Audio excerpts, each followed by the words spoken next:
inteligente. Por tudo que tu fez e construiu e descobriu, tu é uma pessoa inteligente. Como é que tu explica na escola o teu desempenho não ter sido bom?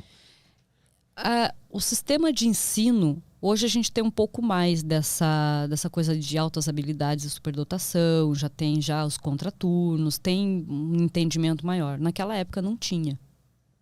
Então naquela época era assim, eu era isolada, não interagia com as outras crianças, não gostava de falar com ninguém e tirava nota ruim.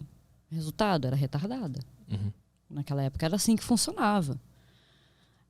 Até vir a entender com 13 anos que era a síndrome de Asperger, que hoje faz parte porque ela faz parte do espectro do autismo, mas hoje ela está dentro mesmo, hoje não tem mais, né? Hoje você não recebe mais o diagnóstico de Asperger, você recebe só o diagnóstico de autista agora.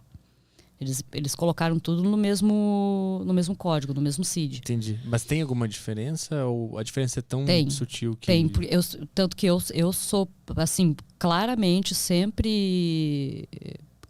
contra terem feito isso. Terem juntado tudo numa palavra só. Terem juntado tudo. Porque, assim, embora a síndrome de Asperger esteja dentro do espectro do autismo, a síndrome de Asperger, dentro dele mesmo, você tem pessoas com mais comprometimento ou menos comprometimento. Dentro do autismo, também. O autista leve, porque agora a síndrome de Asperger está como o autismo leve. Só que o autista leve, ele pode ter ainda mais comprometimento do que alguém que tenha síndrome de Asperger. Entendeu? Então eu acho que isso pode mais atrapalhar do que ajudar, porque a legislação no Brasil, ela interfere em muita coisa. Por exemplo, tirar a habilitação. O autista não pode. Então, até que ponto a gente está preparado para fazer isso? Entendeu? Então, tem algumas coisas. Outra coisa, existe um prejuízo social nisso.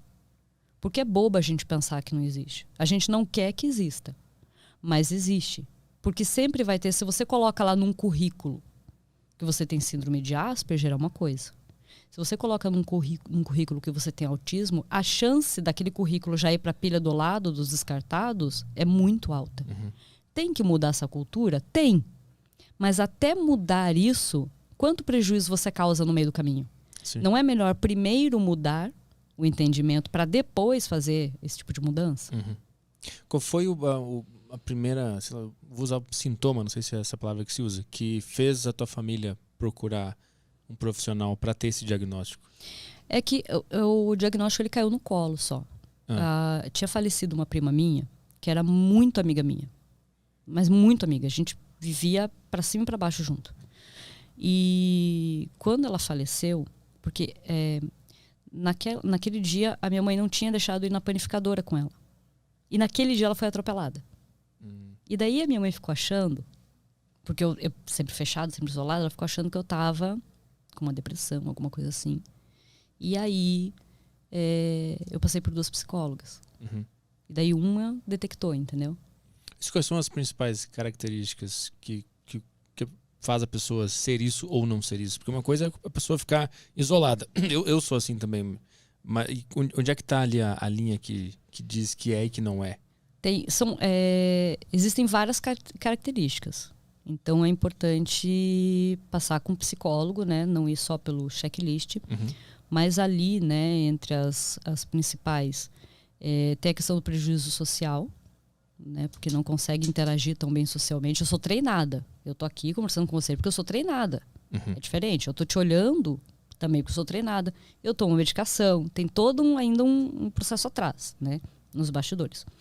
Mas isolamento social, não conseguir se socializar, ser desajeitado socialmente. Então é aquela coisa assim, às vezes fazer uma brincadeira que as pessoas podem achar extremamente boba, que parece brincadeira assim de a pessoa com 30 anos está fazendo uma brincadeira de criança de 10, entendeu? Então tem essa questão, então o prejuízo da interação social é o mais evidente. E aí tem algumas questões, maneirismos, tem alguns tiques, então depende, né, do grau que a pessoa tenha. Mas como é que a cabeça funciona para agir dessa forma no mundo? Como é que tu enxerga, como é que tu interpreta o mundo? A estrutura neuronal, a estrutura das sinapses são diferentes. A posição existe. Antes acreditava-se que não havia diferença anatômica. Hoje já se sabe que existe diferença entre o cérebro de um neurotípico, que é uma pessoa não autista, e do cérebro de um autista.